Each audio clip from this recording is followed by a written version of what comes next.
तो राहुल गांधी ने इल्जाम लगाया कि पुलिस का इंतजाम सही नहीं था, सिक्योरिटी में कोताही थी, जिसकी वजह से यात्रा को रोका गया। परवेज हमारे नुमाइंदे हमारे साथ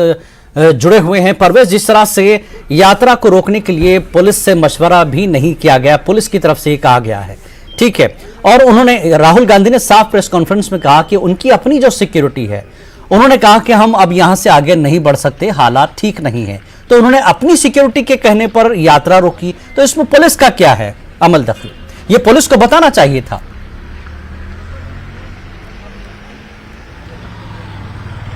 जी जिलानी, मैं सबसे पहले तो आपको ये बता दूं कि हम लगातार बानीहाल से इस रैली को कवर कर रहे हैं। आज सुबह से ही जब से ये यात्रा शुरू हुई, बानीहाल से तो ये बहुत अच्छे तरीके से ये यात्रा चली थी, लेकिन जो ही नवयुग टनल इस यात्रा ने क्रॉस किया तो काफ़ी तादाद में जो लोग हैं वो वहाँ पे जमा थे, क्योंकि जीए मीर जो फॉर्मर प्रेसिडेंट है इसके कांग्रेस के, वो उनका एरिया आता है, तो लोग काफ़ी तादाद में वहाँ पे मौजूद थे। यहाँ पे एक बात काबिल गौर है कि हमने देखा जब से ये यात्रा शुरू हुई है, एक सर्कल जैसा राहुल गांधी के इर्द गिर्द बनाया जाता है। रस्सी को लेकर जो सिक्योरिटी के एहलकार होते हैं वो अंदर उसी बंदे को अलाउ करते हैं जिसको राहुल गांधी इशारा करे या बुलाए अपनी तरफ। लेकिन यहाँ पे उस एक चीज का ब्रीच हुआ है। हमने देखा जब राहुल गांधी ने जब यात्रा शुरू की, पद यात्रा शुरू की, तो लोगों की एक काफी बड़ी तादाद जो है वो उमड़ पड़ी राहुल गांधी की तरफ, उनसे मिलने के लिए, उनके साथ शेक हैंड करने के लिए। उस टाइम पे देखा हमने कि जो वो रोप का जो सर्कल बनाया जाता है वो ब्रीच हुआ काफी जगहों पे, और वहां पे जो राहुल गांधी का इल्जाम है वो ये है कि रोप पकड़ने वाले जो सिक्योरिटी एहलकार होते हैं वो वहां पे मौजूद नहीं थे। ये इल्जाम है कांग्रेस का। दूसरी ओर हमने जीए मीर से भी ये बात पूछी कि क्या सिक्योरिटी एहलकारों से या जम्मू कश्मीर पुलिस से उन्होंने पहले इस बारे में बातचीत की थी कि किस तरह के इंतजाम होने चाहिए। तो प्रेस कॉन्फ्रेंस में उन्होंने साफ कर दिया कि जो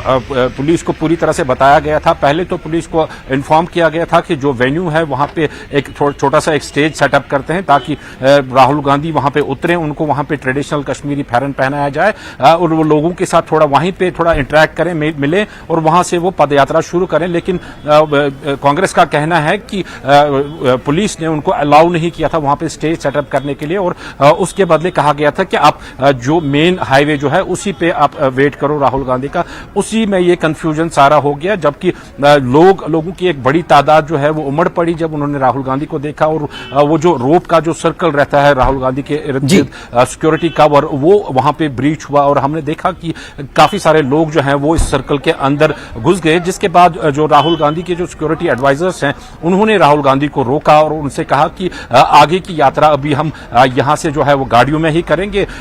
सिर्फ 1 किलोमीटर चलने के बाद ही जो राहुल गांधी है वो वहां गाड़ी में चढ़े। हालांकि उनका प्रोग्राम जो था वो वेसू जाने का भी था, लेकिन वहां का भी कैंसिल किया गया और सीधे जो खनबल का डाक बंगला है यहाँ पे वो आए और यहाँ से वो प्रेस से मुखातिब हुए। और प्रेस कॉन्फ्रेंस में आपने सुना कि किस तरह के इल्जाम उन्होंने लगाए। साथ में उन्होंने ये भी कहा कि जो उनकी टीम है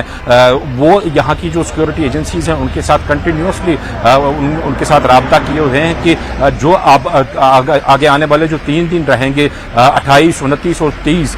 उसके हवाले से उन्होंने कहा है कि जो एडमिनिस्ट्रेशन है, जो यहाँ की सिक्योरिटी एजेंसीज हैं, उनको चाहिए कि पूरी तरह से जो सिक्योरिटी इंतजामात हैं, खासतौर जो क्राउड कंट्रोल मैनेजमेंट है उसका ध्यान रखा जाए, क्योंकि काफी तादाद में हमने देखा लोग जो हैं सड़कों के किनारों पे भी खड़े रहते हैं और इस यात्रा का भी हिस्सा बनते हैं। तो इस वजह से, क्योंकि मुझे नहीं लगता कि कांग्रेस को भी एक्सपेक्टेड था कि इतने लोग आएंगे, वरना ऐसा हो सकता है कि वो पुलिस को पहले ही इन्फॉर्म करते, लेकिन क्योंकि बानीहाल से भी लोग चले थे, वो भी इस यात्रा में थे, और जो पहले से ही राहुल गांधी के साथ जुड़े हैं वो भी इस यात्रा में थे, और जो वहां काजीगुंड के पास जो एक बड़ी एक तादाद लोगों की थी और वो भी एक मिलके एक बहुत बड़ा हुजूम में बन गया। और कहीं ना कहीं वहां पे देखा गया कि जो राहुल गांधी का जो इनर कवर सिक्योरिटी का होता है, जिसमें रस्सी के जरिए उनको अंदर रखा जाता है, वो ब्रीच हुआ था। जी परवेज, जिस तरह से अब यात्रा रुकी है और पुलिस की तरफ से अब ये ट्वीट आया है, आगे के इंतजाम पुलिस किस तरह से कर रही है और पुलिस को क्या कुछ ब्रीफ किया गया है ऑर्गेनाइजर्स और मैनेजर्स की तरफ से बीजेवाई के?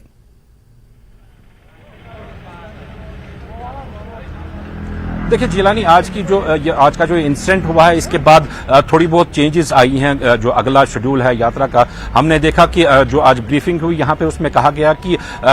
कल जो यात्रा यहाँ खनबल से शुरू होने वाली थी और बिजबहड़ा में थोड़ा उनका हॉल्ट था पहले, अब उसको चेंज करके सीधे अवंतीपुरा चरसू से कल ये 9 बजे के करीब ये यात्रा शुरू होगी और आगे फिर ये